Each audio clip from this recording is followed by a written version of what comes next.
Hi there.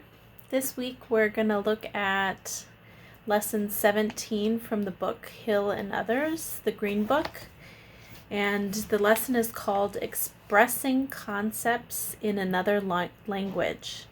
Expressing Concepts in Another Language. So let's read together the story on page 169 called Who Was Naomi? Who was Naomi? And then we'll look at the discussion that follows. Who was Naomi? One evening during the seminar, the participants gathered for a Bible study. Since the book of Ruth is very short, everyone agreed to read through the whole book in advance. Samuel was leading the Bible study. There were 20 people at the Bible study, so he first divided them into 4 small groups and gave them these questions to discuss. What happened to Naomi in this story? Why do you think these things happened to her? What does this teach us about God? After 20 minutes, Samuel gathered them back together in the large group to discuss their answers. Samuel asked them what had happened to Naomi, and they recounted the events in order. "That's very good," said Samuel. "Now why do you think these things happened to her?" Samson was very eager to answer. He said, "These things happened to her because she was a witch. That's very clear. All these bad things happened to her family members, but she survived. What do you think? She ate her husband's soul, and then the souls of her 2 sons. She was no doubt the cause of her daughter-in-law's sterility too. And then she left Moab during the harvest. No one would leave a crop standing in the field unless they had big trouble. She had to get out of Moab quickly. That much was clear. Maybe the witches there were stronger than she was and were going to eat her soul. This teaches me that witchcraft is a gift of God. It can protect you even when everyone else suffers." Samuel took a deep breath and said a prayer. He realized it would be a long night. Group discussion. Do you agree with the way Samuel understood what happened to Naomi? Number 2, discuss why Samson misunderstood what happened to Naomi. Notice that witch was never mentioned in the text. Okay, so each language and culture divides information into concepts. Sometimes these concepts match, but often they do not. As we see from the story, we must not assume that concepts match when translating. Remember, we can add to what we know by eliminating, strengthening, or adding to the information linked to a concept. Hill and others write that modifying a concept is much easier than introducing a new concept.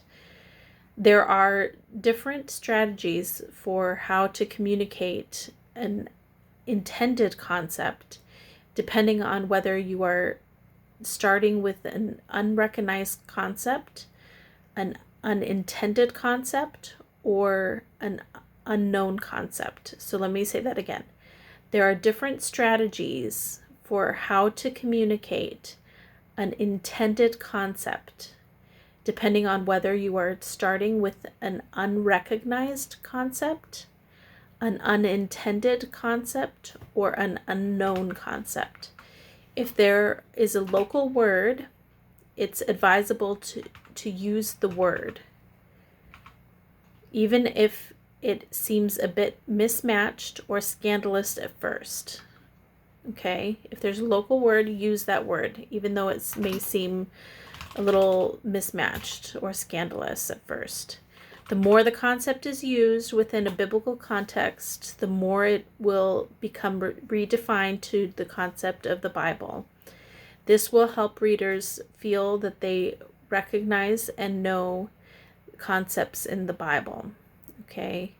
If a word is totally different concept from the intended one, causing an unintended concept, then you may have to use a different word.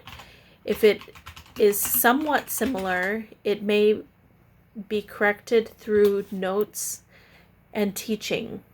Hill and others write, a benefit of using local words in translation is that as the concepts are shaped by Scripture, the audience's worldview and culture are changed. Translation is a risky business. When concepts are unknown, you may have to use one of the following strategies. Number 1, use a more general word or expression, such as bird for sparrow. Number 2, modify an existing word or expression, such as big canoe for ship. Number 3, use a more specific word or expression, such as young brother for brother. Use a word from another language. Look to the local church and your reviewers to make decisions about key concepts. Be patient, consistent, and use paratext to help keep a good record, and always be in prayer. Translate the following statement into Swahili and Kikurewe. Translators need to find the best way to express concepts in Scripture in the receptor language. Translators need to find the best way to express concepts in Scripture in the receptor language. Okay, so for your assignment, I want you to do the exercises on page 175, 176, number 1 through 4. Numbers 1 through 4. Okay, so exercises, it starts with number 1, look up these passages. How would you express these concepts? I want you to do 1 through 4. Okay, that for your assignment. All right, bye-bye.